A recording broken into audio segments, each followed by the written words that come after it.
নমস্কার বন্ধুরা, ভিলকুক উইথ শম্পা চ্যানেলে সবাইকে স্বাগত। আশা করি আপনারা ভালো আছেন, সুস্থ আছেন। তো আজকে আমি আবারও একটা নতুন রেসিপি নিয়ে চলে এসেছি। রেসিপিটা আপনারা প্রথম থেকে শেষ পর্যন্ত দেখবেন, আর আশা করি আপনাদের খুব ভালোও লাগবে। তো চলুন বন্ধুরা, আমি রেসিপিটা কিভাবে তৈরি করেছি দেখে নিই। তো রেসিপিতে যাওয়ার আগে আমি আমার বন্ধুদের কাছে অনুরোধ করব, আমার চ্যানেলকে যারা এখনও সাবস্ক্রাইব করেননি প্লিজ তারা সাবস্ক্রাইব করবেন, আর পাশে থাকা বেল আইকনটি প্রেস করবেন, কারণ ভিডিওর নোটিফিকেশান পাওয়ার জন্য। আর আপনার বন্ধু বান্ধবদের মধ্যে প্রচুরভাবে শেয়ার করবেন, লাইক করবেন আর কমেন্ট করবেন। তো বন্ধুরা চলুন এই মূল রেসিপিতে যাওয়া যাক। আমি রেসিপিটা কিভাবে তৈরি করেছি সেটা এবার দেখে নেওয়া যাক। তো রেসিপিটা তৈরি করার জন্য আমি যে সমস্ত উপকরণ নিয়েছি সেগুলো দেখিয়ে দিলাম। আমি আজকে করব মুগ ডাল দিয়ে, কাতলা মাছের মাথা দিয়ে মুগ ডাল। মুগ ডালের মুড়িঘণ্ট বানানোর জন্য আমি মুগ ডালটা শুকনো খোলায় প্রথমে ভেজে নেব। শুকনো খোলায় মুগ ডালটা ভাজলে মুগ ডালের মধ্যে যে নোংরাগুলো থাকে খুব ভালোভাবে বেরিয়ে যায় এবং খুব পরিষ্কারও খুব ভালোভাবে হয়। তো মুগ ডালটা আমি এভাবে শুকনো খোলায় ভেজে নিয়েছি। এবার মুগ ডালটা আমি ঢেলে নেব।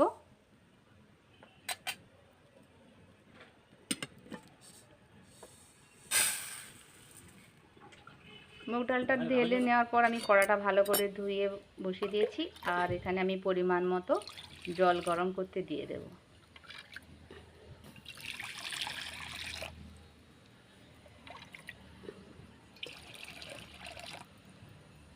তো আমি 1 বাটি ডালের জন্য আমি এখানে 3 বাটি জল দিয়েছি।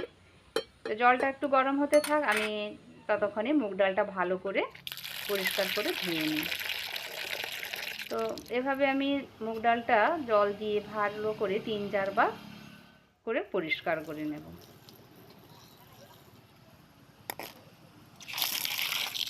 তো বন্ধুরা এইভাবে আপনারা মুগ ডাল দিয়ে মাছের মাথা দিয়ে রান্না করবেন, খুব সুন্দর খেতে হয়।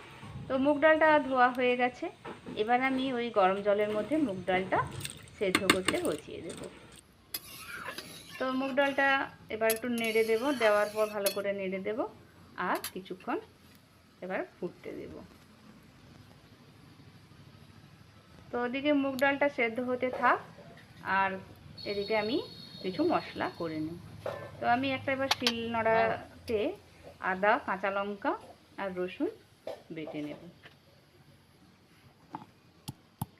আপনারা এই আদা, কাঁচা লঙ্কা, রসুন মিক্সিতেও বাটতে পারেন। তো আমি এখানে শিলনোড়াতে বেটে নিয়েছি। তো আমার বাটা হয়ে গেছে।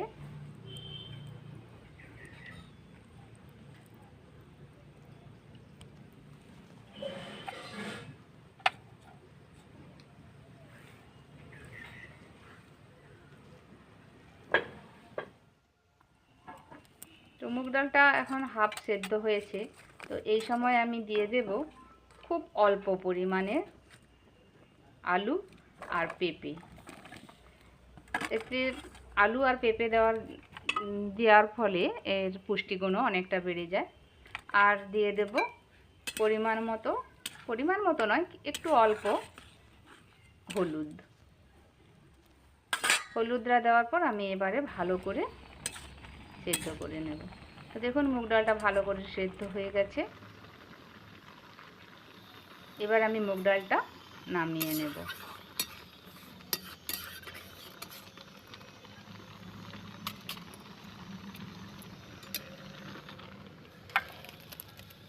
মুগ ডালটা নামানোর পর কড়াটা ভালো করে পরিষ্কার করে নিয়েছি। এবারে কড়াটা একটু ভালো করে গরম করে নেব, আর এপাশে মাছে আমি নুন, লবণ আর হলুদ মাখিয়ে নেব। কড়াটা গরম হয়ে গেছে। এবার আমি এতে দিয়ে দেব তেল। তো আমার যতটা প্রয়োজন লাগবে আমি প্রথমেই সেই তেলটা দিয়ে দিলাম, আর আমি তেল দেব না।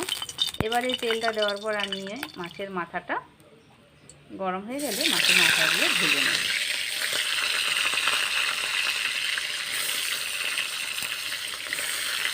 মাছের মাথাগুলো উল্টো পাল্টে করে ভালো করে ভেজে নিয়েছি। এবার আমি একটা পাত্রে এগুলো তুলে রেখে দেব, আর ওই তেলেই আমি এবার মশলাটা কষে নেব, আর আমি তেল দেব না, ওই তেলেই মশলাটা কষে নেব। তো প্রথমে মশলা তেলটার মধ্যে আমি দিয়ে দেব 2টো কাঁচা শুকনো লঙ্কা, 2টো তেজপাতা প্রথমে আমি দিয়ে দেব, আর দিয়ে দেব গোটা জিরে। গোটা জিরেটা একটু ভাজা করে নেব। ভাজার পর আমি দিয়ে দেব পরিমাণ মতো পেঁয়াজ কুচি। পেঁয়াজটা দেওয়ার পর ভালো করে নরম করে কষে নেব।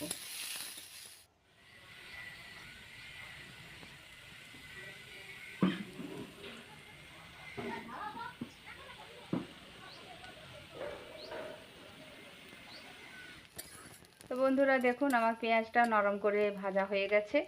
এবার আমি এর মধ্যে একে একে সমস্ত মশলা দিয়ে দেব। প্রথমে আমি দিয়ে দেব আদা রসুন আর কাঁচা লঙ্কা বাটার পেস্টটা। কাঁচা লঙ্কার পেস্টটা দিয়েও একটু ভালো করে কষে নেব। আর এইভাবে সব মশলা দেওয়ার পর একটু করে কষে নেব। তো আদা কাঁচা লঙ্কাটা দেওয়ার পর কষা হয়ে গেছে। এবার আমি দিয়ে দেব কেটে রাখা টমেটোটাও আমি ভালো করে কষে নেব। আর সেই সঙ্গে দিয়ে দিচ্ছি লবণ, কারণ টমেটোর মধ্যে যদি লবণটা দিয়ে দেন তাহলে সঙ্গে সঙ্গে টমেটোটা গলে যায়, নরম হয়ে যায়। তো লবণটা দেওয়ার ফলে টমেটোটা নরম হয়ে গেছে। এবার আমি দিয়ে দেব পরিমাণ মতো লঙ্কা গুঁড়ো আর পরিমাণ মতো হলুদ, কারণ হলুদ আমি আগে দিয়েছি কিছুটা ডালে, আর পরে কিছুটা পরিমাণ মতো দিয়ে দেব। আর দিয়ে দেবো এখানে আমার একটা গুঁড়ো মশলার তৈরি করা থাকে, সেটা আমি দিয়ে দিলাম। এই গুঁড়ো মশলার লিঙ্ক, এই ভিডিও আপনারা আগে দেখতে পাবেন, আমার ভিডিওতে দেওয়া আছে। তো তারপরে দিয়ে দিলাম মাছের মাথা। ভালো করে মাছের মাথা দেওয়ার পর কষেও নিয়েছি। নেওয়ার পর এবার আমি সেদ্ধ করে রাখা ডাল আর সবজিটা দিয়ে দিলাম। এবার ডাল সবজিটা দেওয়ার পর ভালো করে ফুটিয়ে নেব।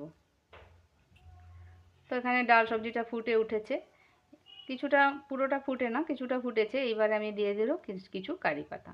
কারি পাতাটা দেওয়ার পর কিছুটা ফুটিয়ে নিয়েছি আবার, আর তারপরে দিয়ে দিলাম কাঁচা লঙ্কা।